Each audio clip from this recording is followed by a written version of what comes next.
Notre corps nous parle souvent bien avant que nous soyons prêts à l'écouter.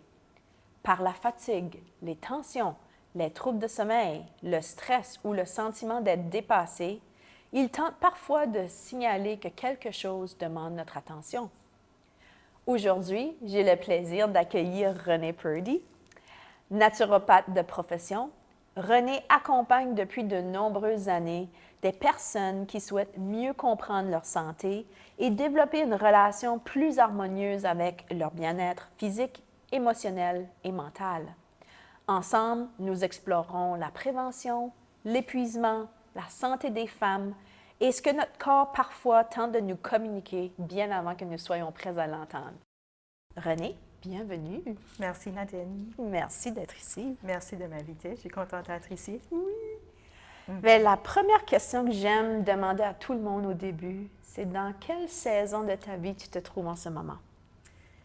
Bonne question. Je me suis fait poser cette question-là 3 mois passés, puis ma réponse aurait été différente de ce qu'elle est aujourd'hui.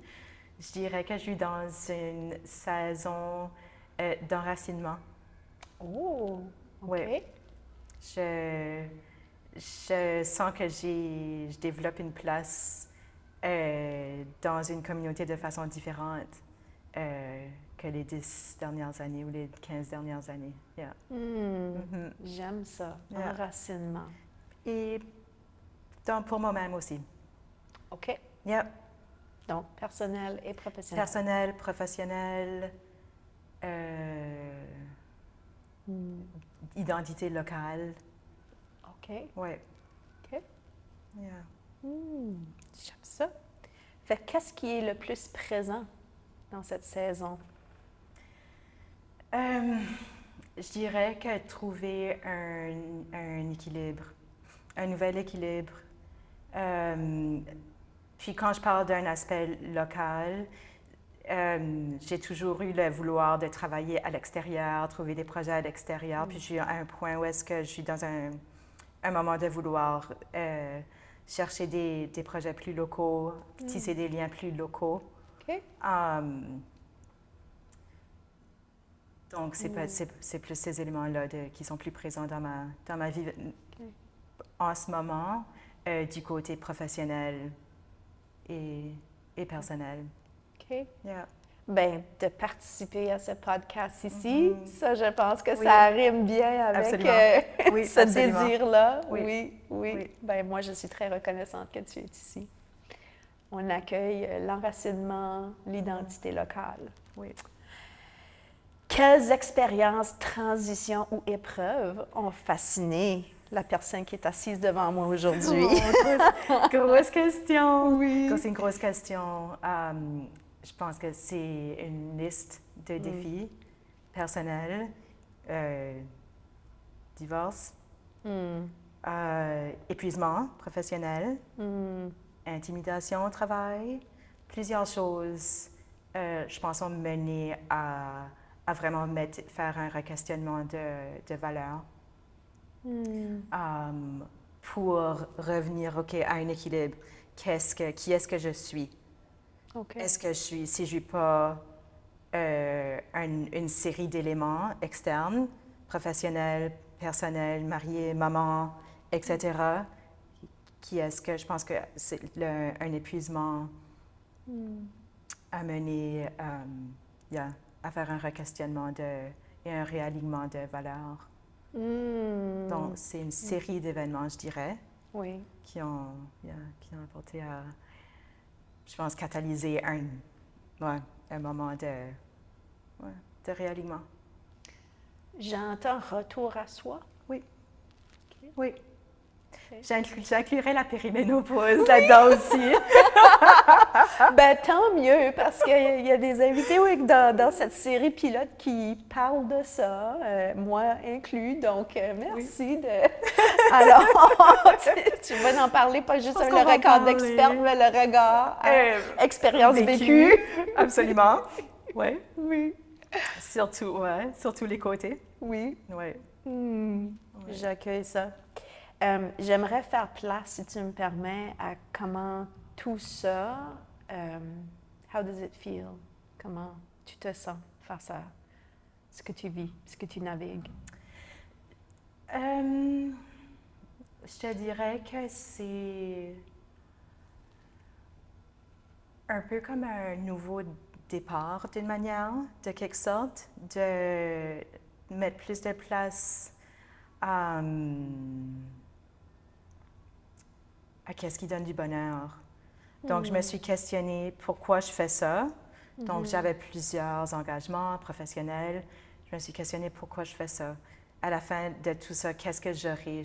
J'aimerais juste être maman puis aller voir ma fille dans ses pratiques de nage, au lieu d'être en réunion sur Zoom tous les soirs, par exemple. Donc, qu'est-ce que je ressens? Je pense que c'est vraiment comme un renouveau de connexion avec des amis, famille, moi-même. OK. Qu'est-ce que j'aime? Donner la place pour explorer des choses que j'ai toujours voulu faire, que j'ai jamais eu la chance de faire parce que j'ai jamais eu le temps ou d'énergie ou de, tu sais, d'espace Oui. pour le faire. Yeah. OK. Donc, trouver la place pour les choses qui donnent du bonheur. Oui. Yeah. J'aime ça. Oui. Tu réponds si tu veux, parce que je te connais. Oui. La musique, Oui. ça rentre dans un de ces espaces-là. Oui. Oui. Oui, absolument. Oui. Puis la musique a toujours été, en grandissant, la musique a été une chose sérieuse. Il faut le faire pour performer, il faut le faire pour bien jouer, il faut le faire, c'est toujours évalué. Puis j'ai toujours porté ça avec moi, mais avec comme ce changement de valeur, il y a beaucoup de laisser aller, de lâcher prise sur ce côté-là de performance. Puis vraiment juste retourner à la base de... C'est vraiment c'est vraiment quelque chose qui donne du bonheur. Il n'y a pas d'attente. Oui. Si c'est pas parfait, ça fait rien. Oui. Tu sais? Oui. Ouais. OK. Ouais. Ah, fait que Donc, ça fait partie du mix. OK. Yep. OK. Puis le regard, la relation que tu as avec ces passions-là semble transformer, Oui. ce que j'entends. Oui. Oui. Je pense que comme dans cette comme réalignement d'identité ou cette recherche d'identité ou de qui est-ce que je suis, qui je suis si je suis pas naturopathe, si je suis pas maman, si je suis pas la femme à quelqu'un, si je suis pas, c'est retourner aux passions aussi, incluant la musique. OK. Donc ça prend une plus grande Oui. place dans ma vie. Yeah. Ben, on accueille la place de la musique Merci. dans ta vie. Tu sais que moi, j'écris et ça, c'est Oui. ma passion avec laquelle je réclame à nouveau ma voix, puis cette passion. Puis que je transforme la relation aussi. Alors, je comprends. Yeah. Ouais. Yeah. Ouais.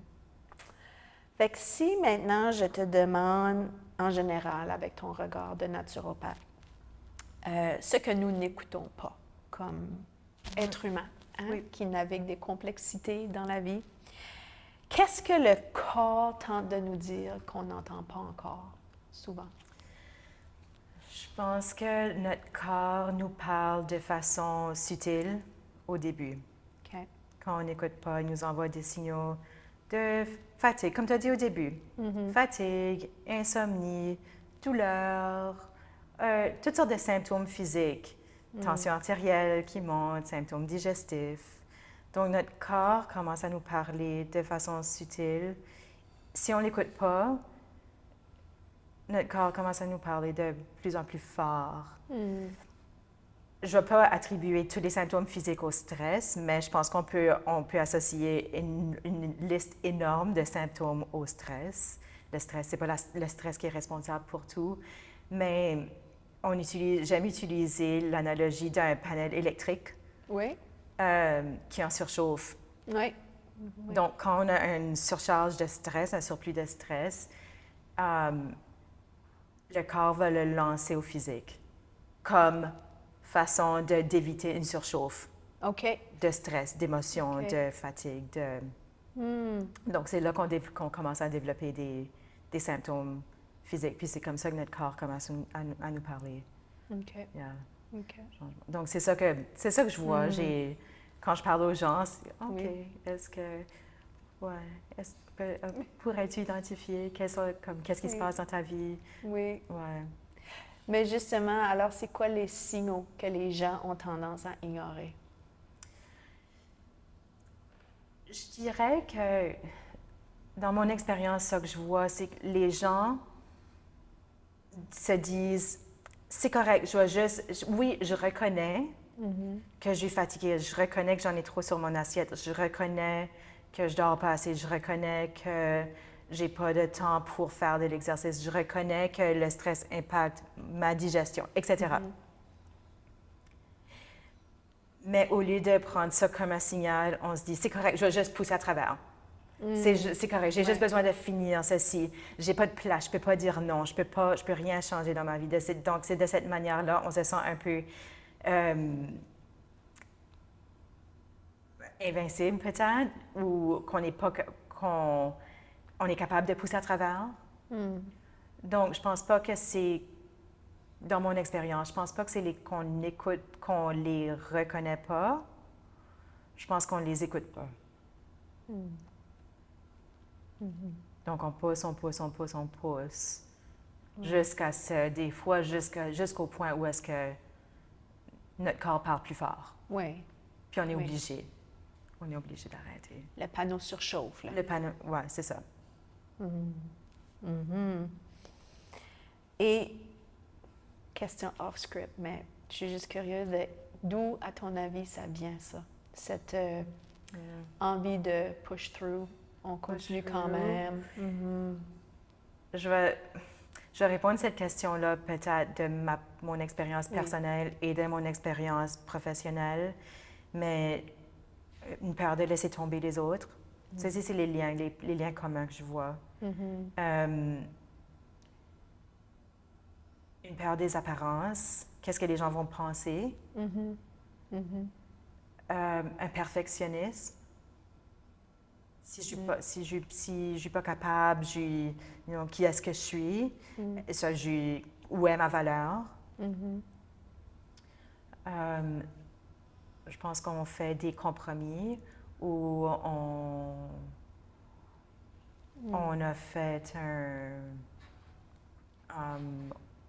on s'est dit qu'on allait faire quelque chose, donc on doit le faire, on doit le finir. Pour moi, ça a été une question d'identité. Si je suis pas ça, si je fais pas ces choses-là, qui est-ce que je suis? Yeah, donc, je pense qu'il y a des raisons différentes, mais je pense qu'il y a des termes, je pense qu'il y a des gros thèmes. Oui. Donc, c'est ça que je dirais que j'ai vu dans mon expérience. Oui, et observer. Oui, observer, oui. Je suis certaine qu'il y a autres raisons. Oui. Il y a 1000 raisons. Oui, oui. Mais ces thématiques-là sont récurrentes. Yeah. Mais elles résonnent très fort chez moi, ça c'est sûr. Oui, oui. Yeah. Oui, des fois, moi j'appelle ça des modus operandi. C'est comme ou des mécanismes d'adaptation, des mécanismes de survie. Oui. Et des fois, ces pensées, ces croyances-là, c'est dans un sens, comme toutes choses dans la vie peuvent servir jusqu'à ce que nous ne servent plus. Absolument. Alors, oui, bien dit. Oui, je ne sais pas, c'est un peu comme ça, moi je le vois, mais oui. Yeah, oui, je le vois absolument comme ça aussi. Je pense qu'on arrive à peut-être un point de re-questionnement. Est-ce que je peux continuer comme ça? Est-ce que je peux continuer comme ça un autre 2 ans, un autre 5 ans, un autre 10 ans? Donc, c'est là qu'on fait vraiment face à un moment de crise. Oui. Oui. Ou est-ce que ça ne fonctionne plus? Ça ne fonctionne plus. C'est ça. C'est ça. Qu'est-ce que nous normalisons puis qu'on ne devrait pas? Je pose toujours la question aux gens, comme est-ce que, parle-moi de ton stress. Ah, j'ai pas plus de stress que personne d'autre. J'ai le même stress que les autres. Ah oui? On normalise porter le stress, on normalise la surcharge, on normalise la fatigue, on normalise pas avoir assez de temps pour faire les choses qui nous remplissent. Donc, quand je pose cette question-là, parle-moi de ton stress, puis les gens répondent, j'ai pas plus de stress que la personne à côté de moi. J'aime toujours poser la question, comment est-ce que tu portes ton stress? Oui. Je Je pense qu'on est tous capables de tolérer un certain montant de stress. Donc, on normalise, j'ai autant de stress que l'autre, mais on ne connaît pas les autres histoires que cette personne-là porte, peut-être.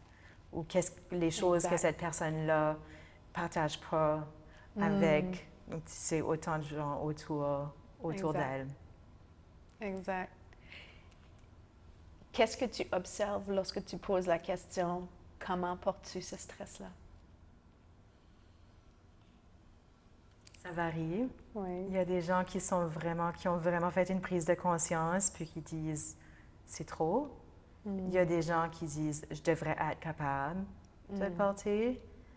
Il y a des gens où est-ce qu'il y a vraiment un mur, où est-ce qu'il n'y a pas de lien qui se fait entre le stress et un symptôme physique ou un cheminement qui doit se faire pour diminuer le stress ou pour atteindre cet objectif-là de santé ou de bien-être. Puis il n'y a pas de place nécessairement. Non, je devrais être capable de le faire. Peut-être parce que les autres le font, peut-être parce que j'ai été demandée de le faire, donc je devrais être capable de porter ce stress-là. J'ai l'impression, c'est une observation, mais j'ai l'impression que de poser la question « Comment le portes-tu? » Même si c'est accueilli, peut-être qu'au moment, ce n'est pas le moment de le recevoir pour des raisons diverses. Oui. Mais je pense que cette question-là sème une graine. Oui. Oui. Puis elle fait son chemin. Je pense que souvent, c'est ça l'idée de certaines questions. Oui. C'est pas nécessairement pour avoir la réponse dans le moment, c'est pour semer la graine, une graine de réflexion. Puis des fois, ça prend une semaine, des fois, ça prend un an. Oui. Des fois, on n'est pas capable de faire face. Puis c'est OK. Oui. C'est OK. Mais l'idée de poser cette question-là, c'est vraiment de semer la graine. Il y a des façons plus directes de poser la question. Qu'est-ce que tu aurais besoin pour faire un changement? Oui. Qu'est-ce qui est le moment de choc? Est-ce que c'est des symptômes plus graves? Tu sais, Oui. il y a des façons plus directes de poser la question des fois, mais la douceur, je pense que des fois, c'est un peu mieux. Oui, puis on a besoin de douceur, je pense. Oui. En tout cas, de mon expérience. Oui. Ouais. Moi aussi. Oui. Si on parle un peu d'épuisement, et tu es bienvenue de le répondre avec les lunettes que tu veux, mais de ton expérience, encore une fois, qu'est-ce qui se passe chez une personne avant qu'elle atteigne l'épuisement? J'aimerais utiliser un peu de lunettes naturopathiques ou médicales scientifiques. Notre corps est conçu pour répondre au stress aigu, un stress dans le moment. Puis ça, on n'a pas vraiment évolué du temps des cavernes. On est le mécanisme de stress comme réponse automatique à un danger est là pour notre survie. Donc, quand on a un stress immédiat, par exemple, si je dois traverser la rue, il y a un autobus qui s'en vient, mon corps va réagir avec le stress pour me sortir de cette situation-là, pour assurer ma survie. Je ne vais pas y penser, ça va être un instinct automatique. Je vais reculer, je vais avancer pour survivre, pour assurer mes chances de survie. Le stress est pour ça, donc le stress est nécessaire. Oui. Donc, quand on parle de stress, quand on parle d'épuisement, je pense qu'il faut comprendre que l'adrénaline, le cortisol, c'est vraiment des mots comme clés en ce moment. On les entend partout. J'ai trop de cortisol, je dois diminuer mon cortisol. Le cortisol est vraiment là pour notre survie. On a besoin, on ne peut pas vivre sans cortisol. On ne peut pas vivre sans stress. Mais notre corps n'est pas conçu pour soutenir un stress chronique.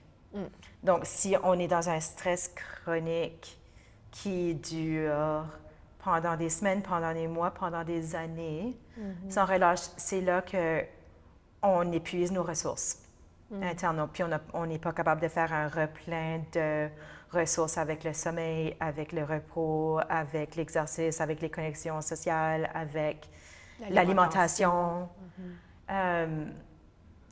Donc, quand on approche un épuisement, on commence à être en surcharge de stress. On se sent dans cette surchauffe-là de façon plus constante. On commence à avoir des changements d'appétit, changements de sommeil, souvent des changements de capacité de concentration, de mémoire. Oui. Oh, qu'est-ce que je faisais? Je suis plus capable de me concentrer, je suis plus capable. Changement d'humeur, on devient plus irritable.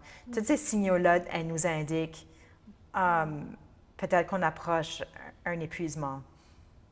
Il y a plusieurs causes pour ça, les changements hormonaux, right? Si on parle de périménopause, rentre dans le portrait aussi, puis ça joue un rôle aussi, ça joue un rôle dans l'épuisement.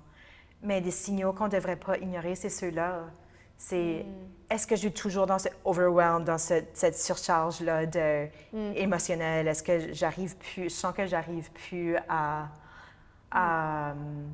gérer mon temps, les tâches que j'ai à faire?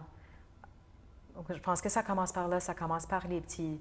Ça commence par les petits, puis c'est vraiment ces moments-là de clés qui sont comme vraiment nos drapeaux rouges pour dire wow, c'est ce temps-là vraiment le temps clé pour faire des changements, parce que si on atteint l'épuisement, c'est beaucoup plus difficile de revenir en arrière. Oui. On rentre dans une place où est-ce que physiologiquement, notre corps va répondre au stress de façon différente. On va avoir des plus grosses réactions au stress dans ce moment-là quand on attend vraiment cet épuisement-là. Que si on fait des changements avant de se rendre à ce point-là. Il y a comme un point de non-retour quasiment, qu'on pourrait dire. OK. Qu'on peut atteindre. OK. Est-ce que tu peux en parler plus de ce point de non-retour? Oui. Comme je l'ai vu plusieurs fois dans ma pratique avec les gens avec qui je travaille. Quand on pousse, on arrive à un point où est-ce que notre corps atteint un certain niveau d'épuisement. Puis, souvent, ces gens-là vont se rendre à un point où est-ce qu'ils doivent prendre un congé médical de leur travail. Pour raison professionnelle, pour raison personnelle, pour raison... Pour la guérison. Pour la guérison. Ces gens-là sont rendus dans un vide tellement creux que refaire le plein demande beaucoup plus de temps, beaucoup plus de ressources aussi. Des fois, on va voir, les gens vont dire « Ah, je vais prendre 2 semaines, je vais prendre 1 mois, je vais prendre 2 mois. Mais leur corps est rendu dans un vide où est-ce que ça prend beaucoup plus. 2 mois, c'est pas assez. Ça peut prendre des années, puis des fois, on n'a pas on voit pas la possibilité de retourner ou à un niveau de fonctionnement où est-ce qu'il était avant. Oh, wow. OK. Puis, il y a plusieurs facteurs. Je pense que c'est pas juste un stress. Je pense qu'on peut si on commence à regarder d'un peu plus près aux histoires, il y a des histoires de trauma.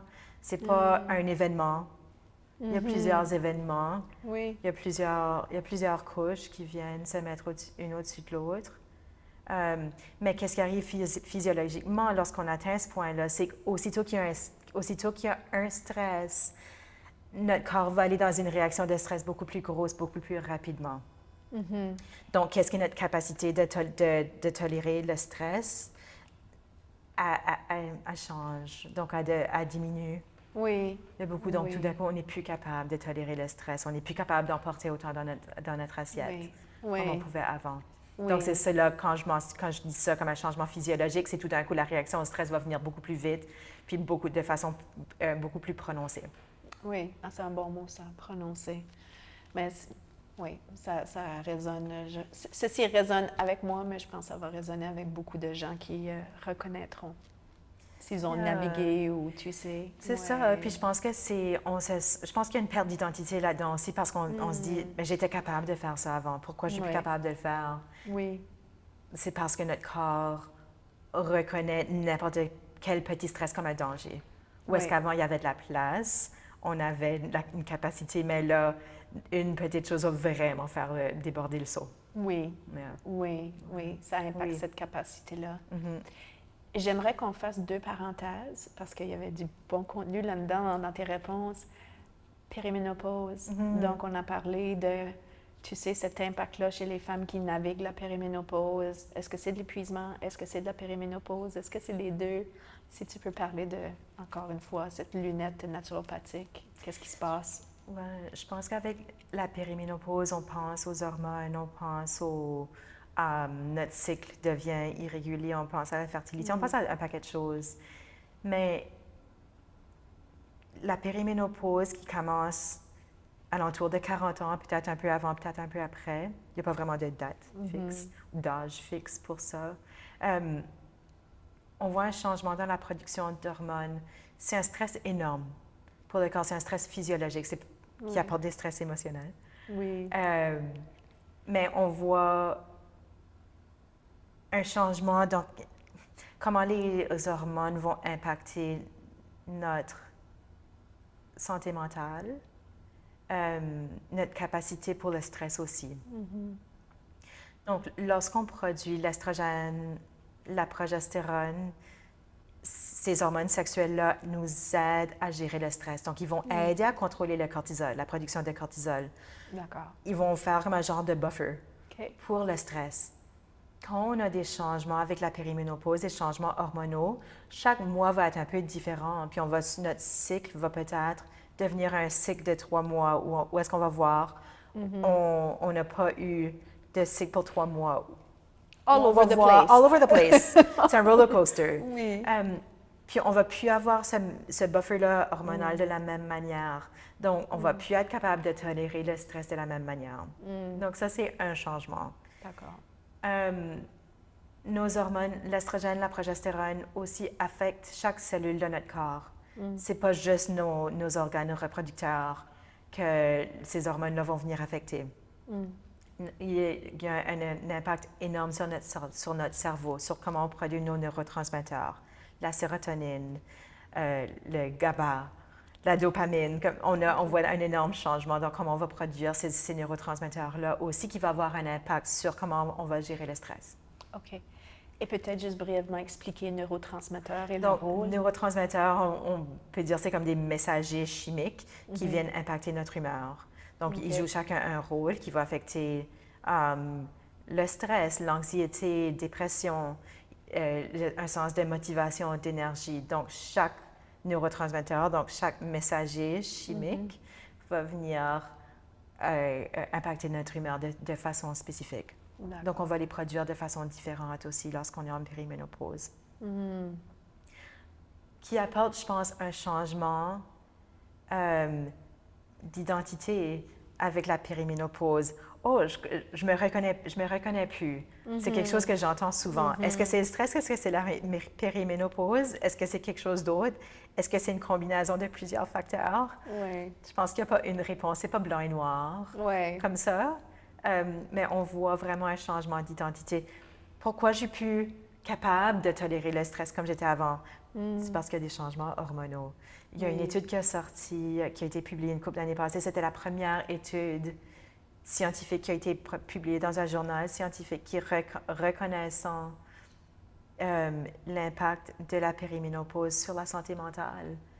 Puis ça a été un moment énorme, je pense, dans la santé des femmes, où est-ce que finalement, il y a eu une reconnaissance de l'impact de la périménopause sur la santé mentale. C'est pas qu'on perd la tête, c'est pas qu'on, En train de devenir c'est pas qu'on devient folle, c'est qu'il y a un impact qu'on peut identifier. Oui, mais juste ce que tu viens d'expliquer avec les neurotransmetteurs, comme cet impact-là sur l'humeur, donc d'être plus de la larme à l'œil, comme ma mère dirait, ou dans les émotions, ou tu sais, ça change d'un jour à l'autre. Ça change d'un jour à l'autre. Puis ça peut devenir, on peut voir comme des syndromes prémenstruels plus prononcés. Un cycle plus court aussi, donc on le voit plus souvent. Chaque 3 semaines au lieu de chaque 4 semaines. C'est pas juste! Non, pas tout. C'est vraiment Puis pas souvent, juste. ça que les femmes vont dire, c'est « je le reconnais, mais c'est plus gros que moi ». Je reconnais que je fais ça, que je réagis comme ça, mais c'est plus gros que moi. Je peux pas le contrôler. Oui. C'est vrai. Comme c'est réel, c'est pas qu'on veut pas, c'est pas qu'on veut se sentir comme ça, Oui. mais c'est que c'est plus fort que nous. Mais il y a beaucoup de femmes qui décrivent ce moment-là comme something came over me, Oui. tu sais, ou tu sais, Oui. des fois tu entends les histoires là, des femmes qui, je peux plus tolérer mon mari, mon conjoint, tu sais. Il y en a qui disent des choses, ça va plus extrême, là, mais on le dira pas. On le dira pas. Pas. Mais alors, ça s'explique. Oui. Tout s'explique. Tout s'explique. Tout s'explique. Est-ce que c'est OK que les femmes se sentent comme ça? Non. Parce qu'une femme qui se sent comme ça, c'est difficile aussi. Oui. C'est un stress. Est-ce qu'on doit être heureuse tout le temps? Non. Est-ce qu'on doit continuer à pouvoir s'adapter, se plier en quatre pour les autres? Non. Mais je pense qu'il faut retrouver l'équilibre Exact. dans tout ça. Oui, tout à fait. Mais il y a merci pour ces explications très claires et précises. Je pense qu'il y a beaucoup de femmes qui vont apprécier cette explication. Oui, oui, oui. Si on parle maintenant un peu de prévention, puis je pense que la naturopathie, par design, tu sais, ou pas par design, mais dans son essence même, c'est ça l'esprit de prévention. Donc, comment, toi, tu l'as défini, la prévention? Je définirais la prévention comme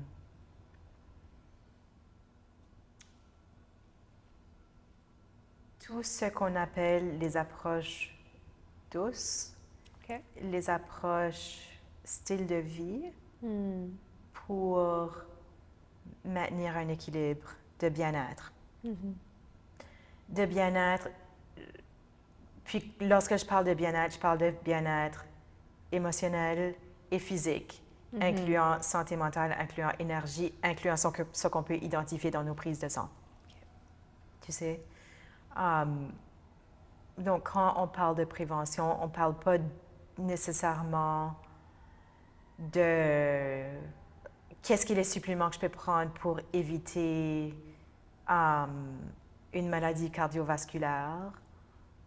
Prévention de base, c'est qu'est-ce que j'ai de besoin pour maintenir cet équilibre-là. Un équilibre qui change tout le temps. Oui. Qui peut changer comme d'un jour à l'autre, tu sais, dépendamment de ce qui se passe dans nos vies. Oui. Dépendamment de quels sont nos facteurs génétiques, de quels sont nos antécédents familiaux, tu sais. Oui. Donc, on ne parle pas juste d'équilibre hormonal, santé mentale, on parle d'un équilibre global pour prévenir, pour maintenir, tu sais, pour prévenir que mon cholestérol commence à monter, pour prévenir une carence en fer, pour tout ça. Oui. Donc, comme définition, en gros, je dirais, comme base, approche style de vie qui inclut la nutrition. Oui. Ça inclut l'exercice. Oui. Ça inclut tout ça qui nous donne du bonheur. Ça inclut le sommeil. Ça inclut nos connexions sociales. Donc, ça inclut en gros toutes ces choses-là. Ça inclut faire des prises de sang.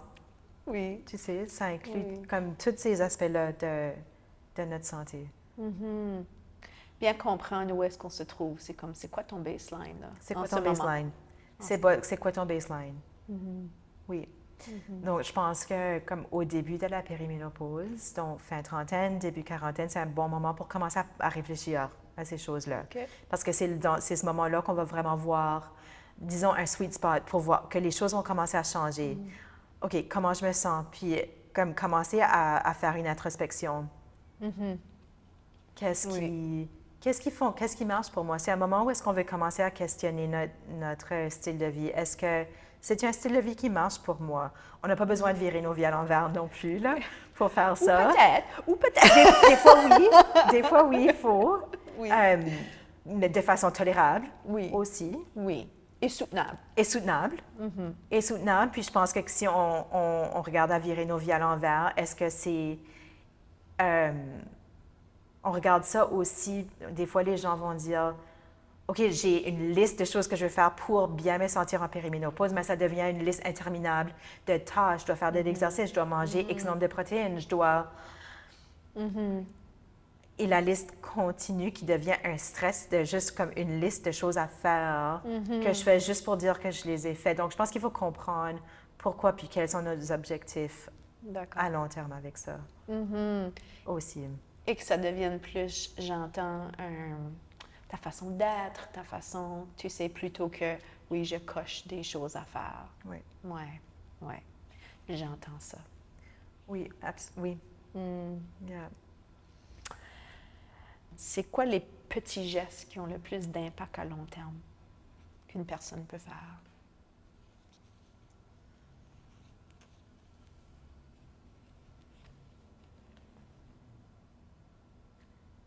Les petits gestes, je pense que c'est... Il y a une liste, je peux te donner une liste. Oui.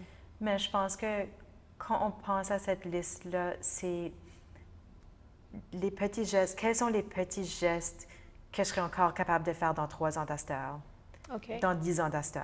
OK. Donc, les petits gestes comme bien s'hydrater, bien dormir,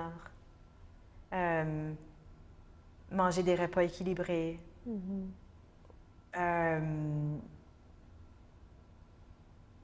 bouger. Ces gestes, comme ce sont les petits gestes qui peuvent souvent ressembler à des gros gestes ou des gros changements, sont les plus importants. Mais la manière qu'on va les faire, c'est important de trouver un équilibre qui est durable, qui est soutenable. Donc, si je vais me trouver un régime alimentaire que je peux faire pendant 3 mois, puis au bout de 3 mois, je serai plus capable de le soutenir, c'est pas un petit geste qui a nécessairement peut-être pas valu la peine de le faire. OK. Parfois, oui, ça dépend. Mais si je cherche une perfection là-dedans, c'est pas nécessairement le petit geste qu'on cherche. D'accord. Lorsque je travaille avec les gens, je vais souvent leur poser la question, qu'est-ce qui est faisable maintenant? Parce qu'on peut faire une liste. Oui. Tu sais, oui, tu devrais faire un minimum de 150 minutes d'exercice par semaine. Oui, tu devrais faire de l'exercice de résistance pour travailler les muscles 3 fois par semaine. On devrait manger un certain nombre de protéines chaque jour. Oui, ces choses-là sont importantes. Oui. Oui, il y a énormément de recherches qui démontrent que ces choses-là ont un impact sur notre bien-être immédiat et notre bien-être à long terme. Lorsqu'on regarde de prévention d'ostéoporose, je ne sais pas, mais quand j'ai 80 ans, je dois être capable de marcher, je dois être capable, tu sais, d'être indépendante. Oui. Puis c'est aujourd'hui que je dois penser à ça aujourd'hui, 40 ans avant ce moment-là ou 30 ans avant ce moment-là. Je dois commencer à penser à ça aujourd'hui. Donc, ces choses-là, oui, ils ont énormément de valeur. Puis on peut voir, tu sais, lorsqu'on regarde à la médecine, lorsqu'on regarde à la science, on peut voir que ces choses-là ont une place. Mais lorsqu'on regarde un petit geste, que ce soit pour l'épuisement, que ce soit pour la périménopause, ménopause et au-delà, les petits gestes sont ceux-là qu'on va être capable de continuer à faire à la longue. Oui. Mais j'aime la question de juste qu'est-ce qui est faisable aujourd'hui? Oui. Parce que moi, je sais que quand je naviguais l'épuisement, si on, justement, d'entendre une liste, c'était too much. Oui. Too much. Mais, ça, petite dose, je peux faire ça. Oui. On voit souvent dans les réseaux sociaux, ceci, c'est la chose c'est la chose la plus importante. Oui. Ça devient très, très toxique, je pense. Parce qu'on se sent obligé de faire ces choses-là à la perfection. Oui. Je pense pas que c'est réaliste. Donc, quand on regarde, OK, qu'est-ce qui est faisable? Qu'est-ce qui est faisable aujourd'hui? On va revisiter cette question-là. Qu'est-ce qui est faisable dans 3 mois, dans 6 mois aussi? Oui. Puis, à ce moment-là, qu'est-ce qui va être faisable va être différent. Oui. Peut-être en ce moment-là, OK, j'ai de l'énergie. Si tu m'avais posé la question 3 mois passés, qu'est-ce qui est faisable, ou 6 mois passés, c'est très différent de qu'est-ce qui est ma réponse aujourd'hui. Oui, absolument. Donc, il faut regarder où est-ce qu'on est aujourd'hui, Oui. Qu'est-ce qui est une petite chose ou deux petites choses qu'on peut faire, parce que sinon, ça devient très intimidant. Oui. Puis on se sent off. Je suis pas capable. J'ai pas réussi. Ça Puis amplifie ce oui, sentiment-là qui est aussi très présent Oui. pendant un épuisement, Oui. comme on disait, parce qu'on est notre identité est Oui. ébranlée.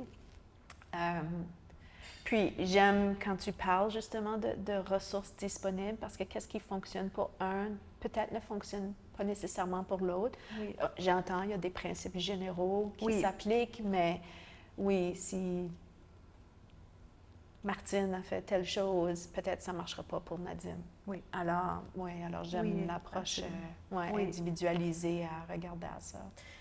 Je pense que c'est important de le considérer de façon globale aussi. OK. Parfois, on a vraiment cette idée-là que si je peux changer une chose dans ma vie, je vois souvent que ça revient au poids. OK. Chez les femmes en périménopause, si je peux perdre du poids, les autres choses auront la chance de se régler dans ma vie. Mais je pense que c'est important de regarder aux petites choses comme aux gestes de façon globale.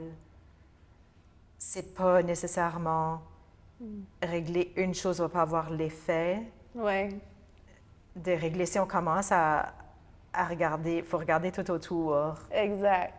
C'est un ensemble. C'est un ensemble, c'est holistique. Oui, ben voilà. Yeah.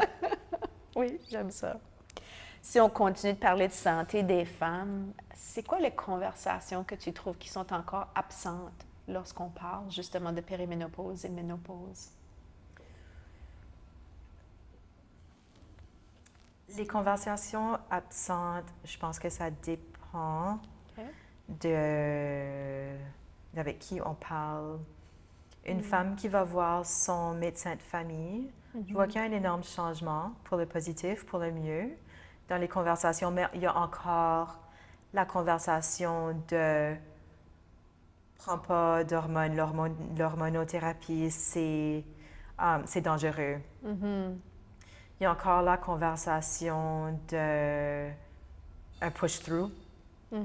Ça fait partie de la périménopause. Non, tu n'es pas en périménopause. J'entends qu'il y a encore ces conversations-là. Il n'y a pas vraiment d'ouverture d'avoir une conversation sur ce qui est la périménopause. Est-ce que je suis en périménopause? Il y a plus d'ouverture qu'il y avait. Donc, je pense que de ce côté-là, je pense qu'il y a des conversations qui ne prennent pas place, qui n'ont pas lieu nécessairement. J'entends des femmes dire « Oui, j'ai été à cet événement ici, on en a parlé, c'était un événement sur la ménopause. Wow, pour la première fois, j'ai eu la chance d'en parler. J'ai été dans une salle entourée de femmes qui m'ont compris. Donc, je pense que dans les milieux de travail, on n'a pas nécessairement les conversations. Il y a une grosse vague de changement tout de suite. Où est-ce qu'on voit il y a plus de place aux conversations sur la périménopause. Donc, les femmes se sentent moins seules. Je pense qu'il y a encore des tabous dans certains environnements sur ces conversations-là, sur l'intimité en périménopause, en ménopause, sur l'épuisement. Puis, je pense le feeling chez les femmes où est-ce qu'on doit continuer d'être capable de performer de la même manière qu'avant. Oui. Puis ce besoin-là de pousser. Une Oui. femme de 50 ans en ménopause, en périménopause, qui a énormément de changements qui se passent, qui a peut-être du brain fog, moins de capacité de concentration, plus de stress, plus de changements, incluant des changements dans les vies personnelles, non? C'est un moment où est-ce qu'on voit les parents plus âgés, on doit s'occuper des parents, on doit s'occuper de nos enfants. Donc, il y a un peu un manque de conversation autour de ça aussi. Quelles sont les capacités de tolérer? Je vois qu'on parle beaucoup des changements de métabolisme. Mais on ne parle pas nécessairement de l'anémie qui est si commune en périménopause. Tu sais, de différents facteurs qui vont venir impacter comment on se sent, mais on n'en parle pas. Et pourtant, ça aurait un gros impact. Oui. Donc, on voit, comme par exemple, si on voit un changement dans le cycle menstruel, où est-ce que tout d'un coup, on a des règles plus abondantes, plus fréquentes, l'anémie est... Oui. On va voir que l'anémie va se développer. Est-ce que c'est une cause de fatigue? Est-ce que c'est une cause d'anxiété? Est-ce que c'est une cause de symptômes de dépression? Oui, absolument. Est-ce qu'on en parle? Pas nécessairement. Oui. Donc, je pense qu'il y a des gros thèmes qui ne sont pas nécessairement dans les conversations quotidiennes, mais il y a des petits éléments aussi. Oui, tout à fait. Wow. Donc, je pense que je m'en vais dans plusieurs directions avec cette réponse-là. Non, mais c'est bon. Non, mais ça démontre juste qu'encore aujourd'hui, même avec la sensibilisation qui se fait plus présente, il y a encore beaucoup à décortiquer, à unpack, là, tu sais. Oui, yeah, à parler. Oui. Absolument. Puis, on ne connaît pas encore toutes les réponses. Comme la santé de la femme a été largement ignorée dans la médecine jusqu'à récemment. Oui. Donc, on a encore beaucoup d'inconnus. On commence juste, puis je pense que notre génération on est vraiment comme les guinea pigs d'une manière où est-ce qu'on en parle plus pour la génération de ma fille, par exemple, ou est-ce que j'espère que pour cette génération-là, des filles adolescentes maintenant, ça sera une conversation qui est beaucoup plus ouverte, où est-ce qu'ils vont comprendre cette transition-là, juste de façon beaucoup plus, plus ouverte, parce qu'on en parle maintenant, comme on est vraiment dans la génération où est-ce qu'on commence à en parler, où est-ce qu'on est là, on en parle, on essaye. On essaye de comprendre, on essaye de démêler comment approcher la périménopause. Mais on n'a pas toutes les réponses encore. Non. Mais je pense que l'accès aussi vient jouer un rôle là-dedans. Oui, absolument. Parce que beaucoup de femmes, moi y compris, ont dû se tourner vers des cliniques privées. Oui. Donc, la bonne nouvelle, c'est l'émergence de ces services-là pour la santé des femmes, mais en même temps, l'accès n'est pas pour tout le monde. Non. Alors, non, absolument pas. Oui. Absolument pas. J'espère qu'on va voir un plus grand accès à travers du système public. Je pense que oui. Je pense qu'on le voit déjà. Mais la demande est là, puis c'est pour ça que les cliniques privées sont débordées. Déjà. Oui. Les cliniques privées, donc, qui spécialisent en hormonothérapie. Mais il y a encore une division, il y a encore un rejet d'une certaine partie de la communauté médicale des cliniques privées.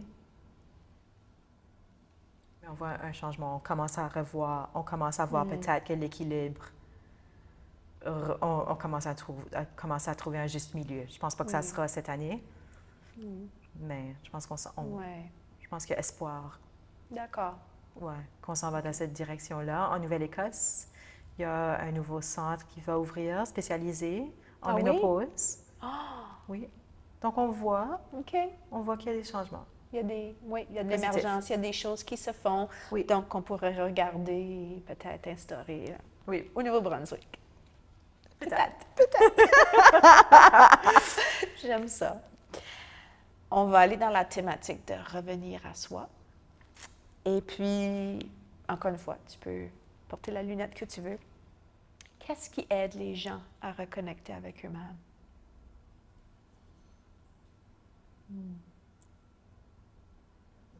Je pense que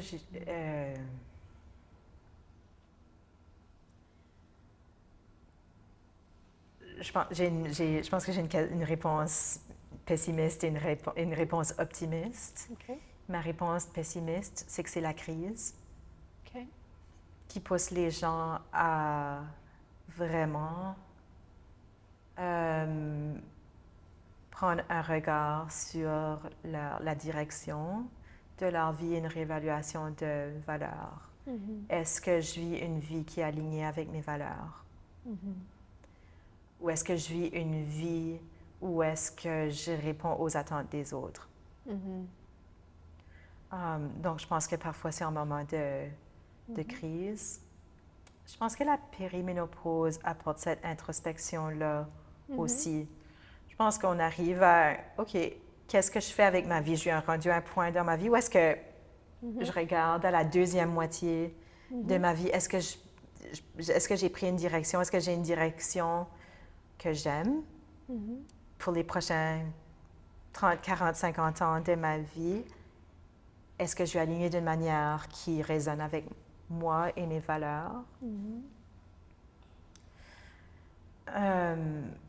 Donc, je dirais que ça, c'est peut-être ma réponse pessimiste. D'accord. Et l'optimiste? L'optimiste, c'est j'espère qu'on peut être inspiré par les autres. Voir les gens comme toi, par exemple. Je suis-tu devenue inspirante? Oui, oui, absolument. Qui s'alignent vraiment avec leurs valeurs, qu'est-ce qui résonne, qu'est-ce que je veux faire, qu'est-ce que je veux faire pour moi-même, pour ma communauté, pour les gens que j'aime, pour ma famille. J'espère qu'on peut être inspiré par les autres en voyant des gens faire les choses pas pour impressionner la communauté, pas pour atteindre un certain statut dans la société. Oui. Oui. Tu sais? Pas pour performer. Pas pour performer, mais le faire parce que ça nous apporte quelque chose. Je pense que ça, c'est peut-être une question optimiste. Puis le faire, pas nécessairement d'un point de vue professionnel seulement, non, mais le faire d'une question vraiment d'intégrité, pas une question d'ego non plus. Parce que je pense qu'on peut tomber là-dedans, puis ça, c'est un questionnement que je me suis fait aussi. J'ai fait partie de conseil administratif d'association. Oui. Puis j'ai appris énormément. Ça a été des expériences positives. Mais à un certain point, je pense qu'il faut se questionner qu'est-ce que ça m'apporte? Pourquoi est-ce que je reste? Est-ce que c'est une question d'ego? Est-ce que c'est vraiment une question de passion? Peut-être que ça a été un moment, mais c'est encore ça. Donc, se rapprocher à soi-même, à notre propre essence, à nos propres valeurs. Puis, qu'est-ce qu'on choisit aujourd'hui, puis qu'est-ce qui résonne avec nous aujourd'hui? C'est pas nécessairement la même chose qui sera là dans 5 ans. Non. Non plus. Ah, on a le droit de changer d'idée aussi. Oui, mais la vie est évolutive, n'est-ce pas? Absolument. C'est évolutif, alors, oui. Yeah, absolument. Absolument. Je pense que malheureusement, je vois plus souvent dans mon travail Oui. que c'est un résultat, que c'est du côté crise. Oui. Oui. Où est-ce qu'on est obligé? Oui. Ça a été le moment, ça a été le cas pour moi aussi. Oui. Où est-ce que je me suis rendue à un point d'avoir besoin de prendre des décisions, de faire un retour. Oui. Ouais. Aux valeurs et à ce qui te nourrissait. Oui. Oui. Yeah. Mais si je reprends ta métaphore du début avec le panneau électrique. Oui. Si le panneau nous a envoyé des signes, mais c'était subtil, mais là, tout d'un coup, le panneau est comme... Je vois très fortement un peu le pourquoi, parlant pour moi, en tout cas, c'est pas qu'on ne voit pas les signes, c'est pas qu'on n'est pas à l'écoute, c'est de faire place à ça. Et parfois, c'est de savoir où commencer. Mais quand ton corps s'en va en crise, c'est que là, tu ne peux plus l'ignorer. Et j'aime de penser que c'est positif que les gens se tournent, au moins pour aller chercher l'aide. Oui, absolument. Oui. Absolument. J'ai eu un bon ami m'a posé la question, vas-tu attendre la maladie pour faire un changement? Oh. Puis, c'est quelque chose que j'ai vu plusieurs fois dans mon travail. Ouais. Les gens sont venus consulter lorsqu'il était déjà dans un point de maladie où est-ce que le corps a parlé, Ouais. a augmenté le volume Oui. pour Oui. se faire écouter. Oui. Puis on le voit.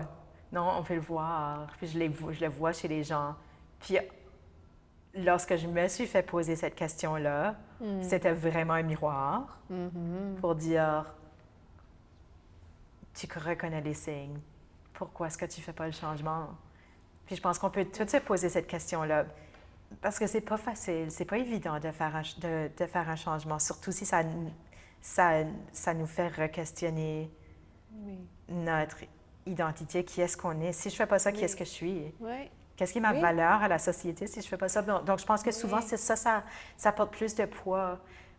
Comme tu as dit, notre modus operandi, c'est comme ça que je fonctionne dans la société, c'est comme ça que je fonctionne dans ma famille. Si je fais plus ça, qui est-ce que je serai? Oui. Oui, absolument. 100%. 100%. Ça fait peur. Ça fait peur. Oui. Oui, Ouais. ça fait vraiment peur. Mais puis ça prend énormément de courage. Puis ça prend énormément de courage, je pense, de faire un changement quand notre corps ne nous parle pas encore si fort. De dire, est-ce que c'est égoïste de faire un changement pour moi? Oui. Oui, c'est vrai. Est-ce que je suis faible? Est-ce que, tu sais, quelqu'un d'autre serait capable? Oui. Oui. Je pense qu'on se pose ces questions-là. 100%. Puis je pense que c'est des conversations qu'on devrait avoir Oui. aussi, parce que peut-être que moins de gens se rendraient au point d'épuisement Oui. si on avait ces questions-là, ces conversations-là plus souvent. Oui. Oui, 100%. Mais ça ferait partie de cette sensibilisation. Oui. Parce que ce sont exactement ces conversations-là que nous n'avons pas. On le traite, corrige-moi si je me trompe, mais dans les recherches que moi je faisais sur l'épuisement, c'est encore assez très clinique. Oui. Puis je trouve un peu comme un disconnect entre, on appelle ça en français épuisement, mais épuisement professionnel, Oui. mais en anglais on dit burn-out. Oui. En tout cas, je trouve juste que c'est encore très clinique est peut-être pas le bon mot, mais on ne parle pas de toutes ces choses sous-jacentes-là. Tantôt, tu as touché sur l'impact, tu l'as effleuré, mais je m'intéresse beaucoup à ça, de l'impact du trauma intergénérationnel dans l'épuisement. Comme ça ferait un beau projet de recherche. Ça ferait un beau projet de recherche parce qu'on Oui. on porte, dans notre génétique, on porte les traumas. Je pense qu'on peut regarder du point de vue scientifique de recherche, ça a été démontré qu'on porte le trauma pour cette génération. Oui. Ça va plus, je pense que probablement ça va plus loin que ça, mais c'est ça qu'on a été capable d'identifier, qu'on voit des changements génétiques causés par le trauma, qu'on identifie cette génération plus tard. Oui. Où est-ce qu'on va avoir une prédisposition à l'anxiété, à la dépression. Je pense qu'on peut inclure le burn-out là-dedans, certaines maladies aussi. Oui. Donc donc on porte des histoires des générations précédentes. Et c'est intéressant que dans la perspective autochtone, ils parlent de prendre des décisions aujourd'hui pour les 7 générations à venir. Oui. Alors, tu vois ce mariage-là, scientifiquement, ça vient de... Oui. c'est démontré. Oui, c'est très culturel. Comme dans dans les communautés autochtones, on voit... Je pense que c'est là qu'on voit le 7 ans. Oui. C'est-tu de là qu'on prend le 7 ans que les jeunes... Cette génération-là, oui. Oui, je sais pas. Ben, j'ai juste fait la... Oui, ben, je pense que c'est un bon lien. Oui, oui. Enfin. C'est quoi le mythe de santé ou de bien-être que tu aimerais remettre en question? Les mythes que tu entends là. Je pense que c'est le mythe de... Quand je serai ici, je serai en santé. Qui peut être un poids idéal, qui peut être une routine idéale, qui peut être une alimentation idéale, qui peut être un régime de suppléments idéal. J'ai un gros défi personnel et professionnel avec le monde du bien-être en ce moment? OK. Ou est-ce que je sens que on cherche la formule magique du bien-être? Oui, puis on essaie de te vendre On ça. essaie de te packagé. vendre. Ouais. Puis c'est plus un magic pill même, c'est plus une pilule. C'est une alimentation, c'est une pratique de respiration, c'est une technique de respiration. C'est donc ce mythe-là qui est qu'est-ce qui est ma baguette magique pour le bien-être? Cette baguette magique-là n'existe pas. Ouais. Si c'est une carence en fer, oui, ça peut être énorme. Si c'est une carence en vitamine D, oui, ça peut être magique. Oui. Mais ça va pas régler, ça va pas tout régler. Non. Si c'est, tu sais, si c'est quelque chose qui peut être diagnostiqué, oui, ça peut faire un changement énorme. C'est super important de l'identifier. Mais qu'est-ce qu'on voit comme nos gourous du bien-être? Je trouve que c'est ces mythes-là qu'on essaie de vendre à des gens qui cherchent juste n'importe quoi, avec raison aussi. Oui. Une chose qui peut... Qu'est-ce que je peux faire pour mieux me sentir? Mais c'est pas une seule chose. Puis souvent, je pense que ça prend un requestionnement de style de vie, de valeurs, Oui. d'identité. Oui. Tu sais, un réalignement, puis c'est difficile. Oui. C'est difficile. Oui. Donc, je pense que c'est normal qu'on va chercher « Ah, si je fais ce programme-là, Oui. là, je serai bien. Oui. Après 3 mois. » Oui, parce qu'on veut une date d'échéance, hein? Oui. Absolument. Je pense que le cerveau humain cherche contrôler de cette manière-là. Oui. Donc, je pense que c'est naturel qu'on le fasse. Oui. Je pense pas que c'est un défaut. On tombe tout, on le fait tout. Oui. Mais je pense qu'il n'y a pas de ligne de temps pour le bien-être. Je pense que c'est quelque chose qu'on doit cultiver Oui. au long de notre vie. Puis qu'est-ce qu'on va faire va changer aussi. Oui. Oui. Yeah. Ben puis, tu sais, j'aime que tu dis c'est à long terme parce que moi, je viens de naviguer, comme tu sais, 2 semaines et demie de déplacement. Et je les appréhendais, ces 2 semaines et demie-là, parce que je me disais, oh, je suis tellement établie dans ma routine que j'ai mis en place pour moi-même avec, tu sais, mon entraînement, mon smoothie, toutes ces petites choses-là. Oui. Puis dans puis ce que j'ai remarqué par la fin de 2 semaines et demie, c'est que mes anchors, donc c'est mes ancrages que j'ai mis en place, étaient partis. Et dans l'absence de ceux-ci, sont revenus très rapidement toutes mes chaînes de pensée, toutes. Alors, la bonne nouvelle, c'est que j'en étais très consciente, très vigilante. Oui. Mais ça m'a vulnérabilisée beaucoup, si c'est un verbe, je peux le dire comme ça. Ça m'a rendue vulnérable. Et ça m'a fait peur aussi de voir la rapidité que tout ça dans l'absence de ces ancrages-là. Donc, oui, alors ça m'a juste conscientisé que je ne suis pas à l'abri, que ce n'est pas parce que ça fait 4 mois, puis je veux le partager sur ce podcast ici, parce qu'il y a des gens qui me disent « Ah, mais Nadine, tu sais, wow, comme oui, tous les progrès que tu as faits, puis oui, je suis fière de moi. » J'ai réalisé que je ne suis pas mise à l'épreuve, que c'est une pratique constante, n'est-ce pas? Puis, donc, que je dois être vigilante dans ça, de juste, OK, il y a une raison pourquoi ces ancrages-là fonctionnent pour moi, dans la façon que je les ai mis. Alors, alors là, je les ai remises en place et c'est mieux, mais oui. Non, merci de partager cette expérience-là. Je pense que c'est important de reconnaître quand on est dans notre environnement, on peut avoir un environnement très positif qui va nous soutenir dans notre bien-être. Oui. On peut avoir un environnement très toxique qui nous empêche d'atteindre le bien-être. Quand on sort de notre environnement, on fait face à quelles sont ces choses-là, quelles sont les choses qui nous soutiennent, quelles sont les choses qui m'empêchent, qui sont toxiques. Oui. En sortant de l'environnement,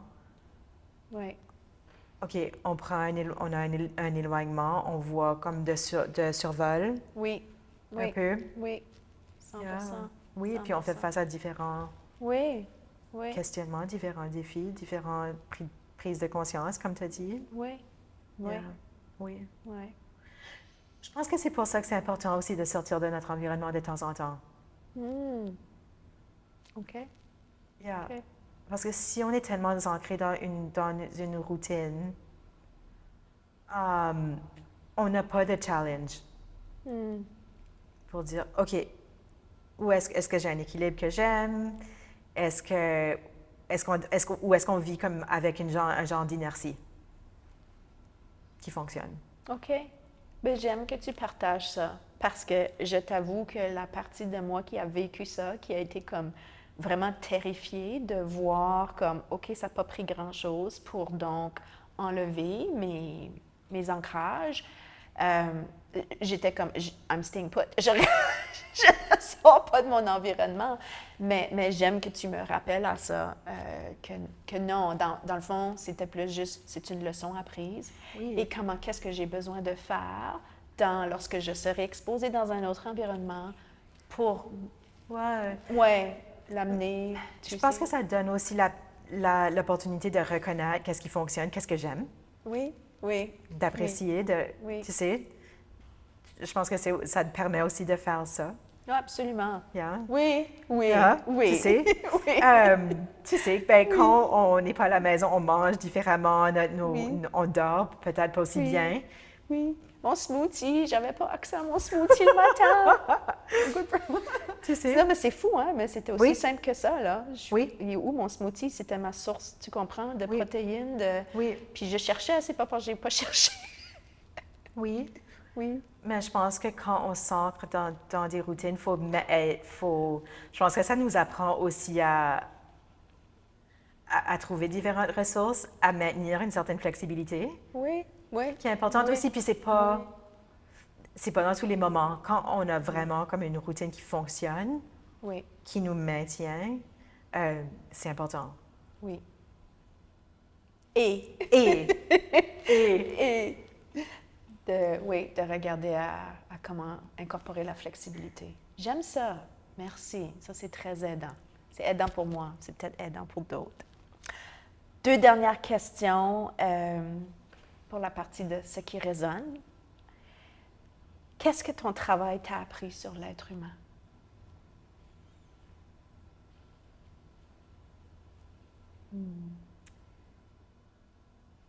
on a tous des défis. Oui.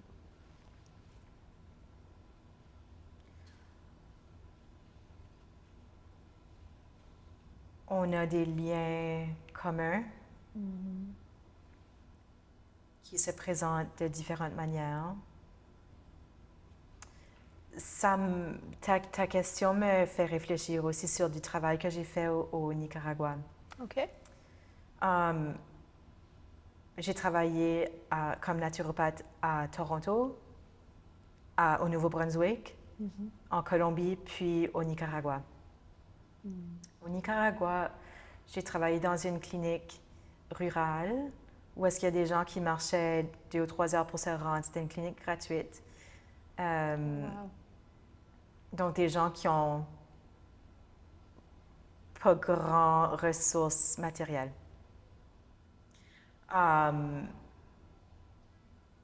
Leurs défis, comme humains, sont les mêmes que les nôtres.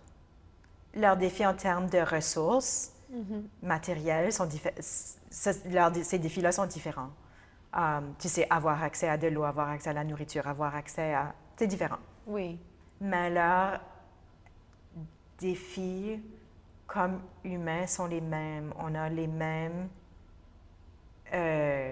problèmes de santé. On cherche toutes à être heureux. Puis on cherche toutes à avoir assez d'énergie pour faire qu'est-ce qu'on veut faire, puis se sentir assez bien pour faire les choses qu'on veut faire. On a toutes des tristesses. On a toutes des deuils.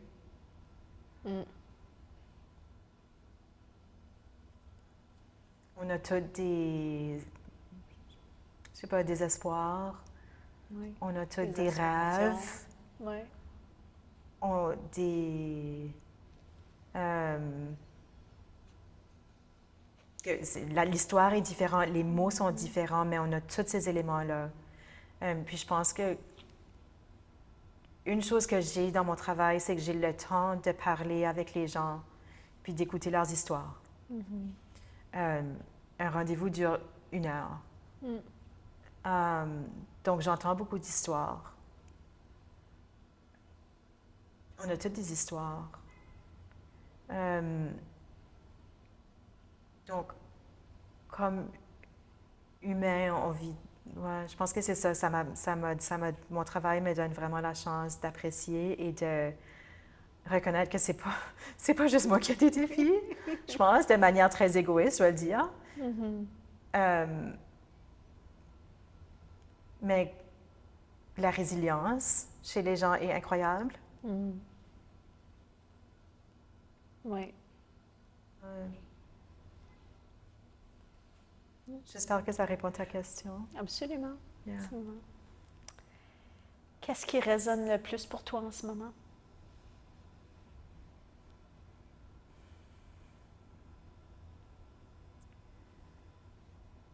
En ce moment, c'est avoir de la douceur dans ma vie.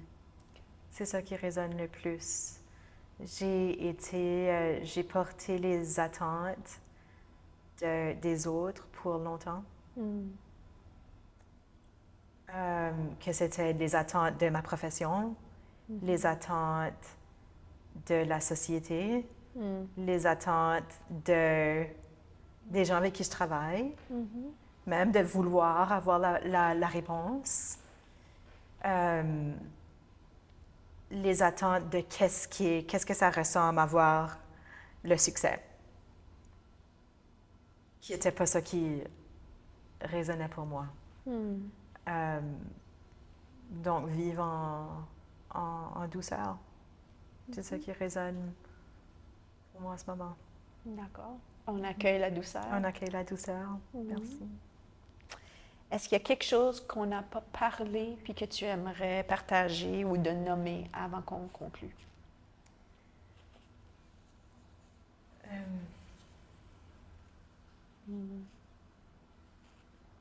Je pense que si on parle en termes d'épuisement ou de périménopause, je pense qu'on a vraiment fait le tour, mais je pense que c'est plus pour mettre l'emphase sur le fait que ce cheminement-là, cette aventure-là de la périménopause, ce chapitre-là de la périménopause, je pense que c'est important de faire un questionnement personnel sur qu'est-ce que ça veut dire. C'est pas... Puis ça, je le mentionne parce que c'est quelque chose que je vois dans mon travail. C'est pas nécessairement la formule parfaite de supplément. C'est pas nécessairement la diète parfaite pour rétablir notre métabolisme. Qu'on va regarder. Je pense qu'il faut vraiment regarder, faire un questionnement personnel. C'est plus facile de le dire que de le faire. Puis faire des changements, c'est pas toujours... Oui. Tu sais, c'est pas toujours possible. Selon quelles sont nos responsabilités, qu'est-ce que notre vie ressemble, puis c'est OK. Oui. Ou les réalités. Ou les réalités qui sont présentes, les réalités du monde. Oui. Proche ou de ma façon plus globale. Oui. Mais je pense que c'est important de vraiment faire un retour à soi. Puis de se questionner qu'est-ce qui est important pour nous, pas qu'est-ce qu'on a lu dans le livre ou qu'on a entendu, tu sais, sur les réseaux sociaux. Oui. Oui. Yeah. Merci. Merci à toi. René Purdy.